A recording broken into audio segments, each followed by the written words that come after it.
halata namang mga Indyo ang nakatira dito. Hindi ko maisip kung paano nila nakakayanan tumira sa mga ganyang klase ng tahanan.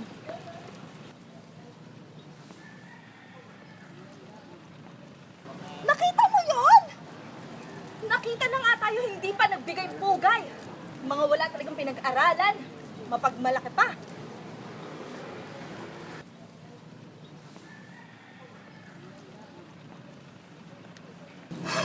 Nag-iinit ang dugo ko. Asan yung Indyong yan? Paluin mo ng sombrero, turuan mo ng urbanidad. Bilis! Hindi mo ba nakikita aking kalagayan, ha? Isa akong pilay. Baka saktan nila ako. Wala ka talagang silbi!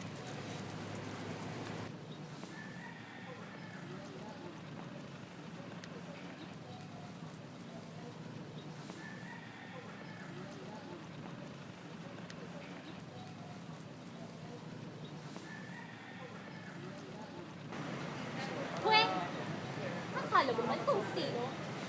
Peke naman. Hoy, babae! Akala mo ba hindi ko narinig ang sinabi mo? Sabi? Hoy, Karin! Doña Victorina! Akala mo ba hindi mo ako maririnig? Eh, kay lapad ng iyong tainga! Mabuti na lang sana kung kasing lapad ng iyong tainga ang iyong kokote. Ah, gano'n. Ang sabihin mo, inggit ka lang sa suot ko. Pati sa kagandahan mo. Ha! Naku ba talaga? Maingit na yun, Doña Victorina. Sa bagay, maingit-ingit na talaga yung kulot mo ko.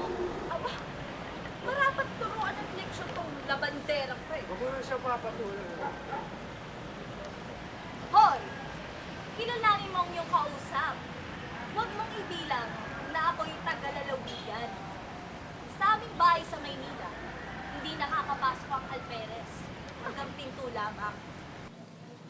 Bah! Esplentissima, senyora! Hindi nakakapasok ang mga alperes? Natural! Dahil yung mga pinantod lamang ang maaari. Hoy, Doña Consolacion! Nahugutya na akong makipag-usap sa'yo. Gusto mo ba? Laban mo na lang mga damit ko? Huwag kang mag-alala. Babayaran kita. Mahal. Akala mo ba hindi ko alam? Isa ka lang labante. At akala mo rin ba, hindi ko alam ang tunay mong pagkatao, Doña Victorina?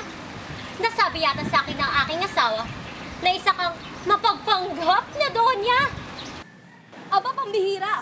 Hinahamon mo talaga ako, ah. Harapin mo ako. Matapang ka, di ba? Abat, hinahamon mo talaga ako? Nasaan ang lahat? Yung mga pinagsasabi mo, ulitin mo. Akala mo kung sino kang matapang? Bakit? Ano ka ba? Asawa ko ng Alperes. At ikaw, asawa ka ng ano? Ng isang pilantod. Wala ka talagang galang! Labandera ka lang! Ikaw naman ay isang mapagpanggap na Doña. Labandera! Tama na! Mapagpanggap na Doña, umalis Tama na. ka na. Tama na! Alam mo, mabuti pa nga'y makinig ka sa iyong asawa. Hoy, pilantod! Iuwi mo na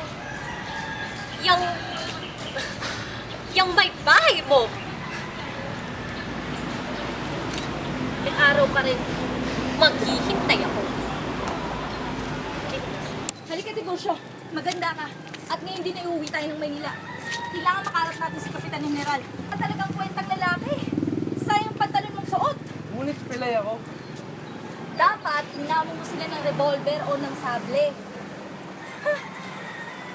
Kailangan makausap ko si Linares at masabihan siyang makipagduelo sa kanila. Kundi, ibubunyag ko sa lahat ng tao ang buong pagkatao niya. Akalain mo hinamak tayo ng asawa ng Alperes. At ikaw, pinabayaan mo namang maalikosta ka. Parang di ka lalaki. Luluwas tayo ng Maynila ngayon. At si Linares ang bala makapaglaban sa Alperes. Pag hindi niya ginawa yun, sasabihin ko lahat na kasinungalingan niya kay Don Santiago.